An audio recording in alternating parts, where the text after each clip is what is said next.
बोलिए आई मात की जय। आई पंथ का मुख्य आधार मनुष्य प्रयत्न और ईश्वर कृपा। कभी भी माताजी घर बैठे बिना किए हुए, माताजी ने कहा बिल्कुल कुछ नहीं मिलने वाला। गेहूं चाहिए, उसका बीज लो, खेत की खड़ाई करो, बो, पानी पिलाओ, अगर उसमें से कोई कचरा खरपतवार उगी है तो उसको निकालो, समय समय पर उसको संभालो, कोई जानवरों से चोरों से उसकी रक्षा करो और फिर उसको 3-4 बार पानी पिला के उसमें ज़रूरत हो तो खाद डालो ऊपर से।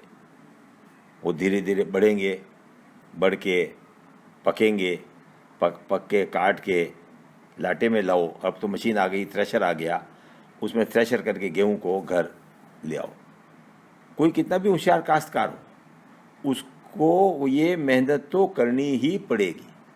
पहले साधन नहीं थे, हल चलाते थे, बैलों को भी ध्यान रखते थे। अब साधन आ गए हैं, ट्रैक्टर आ गए हैं, कोई बात नहीं, पर मेहनत तो करनी है। पहले मुझे पता है, गेहूं काट के माथे पर भारा ले के आते थे और लाटे के अंदर डालते, फिर बैलों को घुमाया जाता, उसके पीछे पीछे किसान घूमता, उसके पाँव में बैलों के खून आने लगता, आदमियों भी पट्टे बांध बांध के घूमते, 15-15 दिन उसको घुमाते, तब जाके वो गेहूं के छोटे छोटे टुकड़े होके खाखला बनता। फिर उसको इकट्ठी करके माद बनाते, माद बना के हवा के लिए वेट करते कि हवा आए तब उसको उड़ाते ताकि खाखला खाखला उड़ जाए और गेहूं पड़े रह जाएं। तब जाके गेहूं घर पे आता था। अपन तो सब किसान पुत्र हैं, धरती पुत्र हैं, भूमि पुत्र हैं, बिना मेहनत के।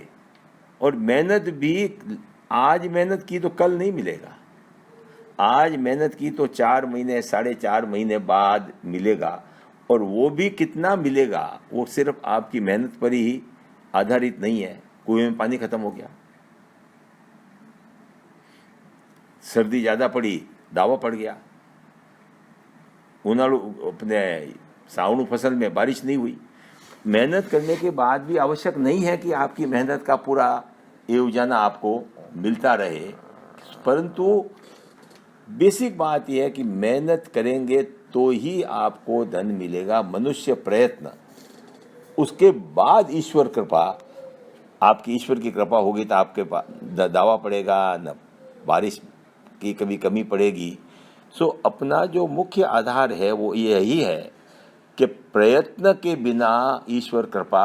इसलिए जब कभी माताजी से मांगो, एक छोटी सी कथा आती है। एक भगत जाता था, रोज हनुमान जी जाके कहता था साहब मेरी शादी कराओ, मेरी शादी कराओ। एक दिन पुजारी आ गया, उसने कहा साहब हनुमान जी तो खुद ही कमा रहे हैं, वो तुम्हारी शादी कहाँ से कराएंगे, जाओ मेहनत करो, बाहर जाओ।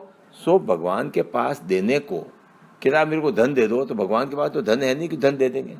कि भगवान मेरे को ऐसी बुद्धि प्रदान करो कि मैं मेहनत करके, मैं नई नई कोई योजना बना के, धंधा करके और पैसा कमा सकूं। भगवान के पास बुद्धि है, भगवान के पास अच्छे विचार हैं, काम करने को मेहनत है, हाथ पांव दिए हैं, दिमाग दिया, उनका उपयोग करो। तो इसलिए आई माताजी ने अपने आई पंथ में मुख्य आधार यही रखा कि मनुष्य प्रयत्न, आदमी को तो प्रयत्न करना ही। और अपना तो पूर्वज, वो माँ सुबह 4 बजे उठती, घट्टी पीसती, उस आटे को लेके रोटियां बनाती, जाती गाय भैंस को दूती, उनको पानी पिलाती, उसको बिलोना करती, दूध गर्म करती और शाम सुबह 8 बजे फिर आगे काम पे तैयार, मजदूरी पे तैयार, खेत में काम करने को तैयार। उस माँ की संतान आज जो सीरवी समाज विकास पर है, उसका कारण यह है कि अपन मेहनती ईमानदार माँ बाप की संतान है। उन्होंने अपने को यही सिखाया कि मेहनत की कमाई करो, मेहनत का कमाओ खाओ और ईमानदारी से धंधा करो, तो अपने आप लक्ष्मी आपके पास आती रहेगी। तो अपना जो है मुख्य, इसलिए मेरे को कोई कहता ना साहब ये बड़ा किस्मत वाला है, मेरी माँ ने भी सिखाया। उन्होंने कहा नहीं, 99% मेहनत और 1% किस्मत। 100 में अगर है तो 99 जो कामयाब है उसने 99% तो मेहनत ईमानदारी से धंधा सीखा। फिरे सो चरेन बादो भूखो मरे। जो फिरेगा, जो दुनिया में बाहर जाएगा, जो सीखेगा वो तो चरेगा, और जो चुपचाप बैठा रहेगा घर पे आ जाएगा और सब कुछ अपने आप भगवान दे देंगे, वो कभी कामयाब नहीं होगा।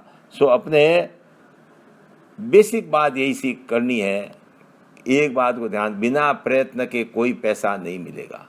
अगर कहीं कहीं पर लोग पैसा खाते हैं, रिश्वत खाते हैं, ये वो पैसा भी टिकने वाला नहीं होता, थोड़े दिन का राजी हो जाओ। बाकी प्रयत्न किया हुआ, मेहनत किया हुआ पैसा ही आपको, तो अपने आई पंथ के ध्यान में रखते हुए ईमानदारी से मेहनत करने में कभी पीछे मत रहना। और आई माता जी का आशीर्वाद और आई माता जी की कृपा आप पर लगातार बनी रहेगी। बोलिए आई माता की जय।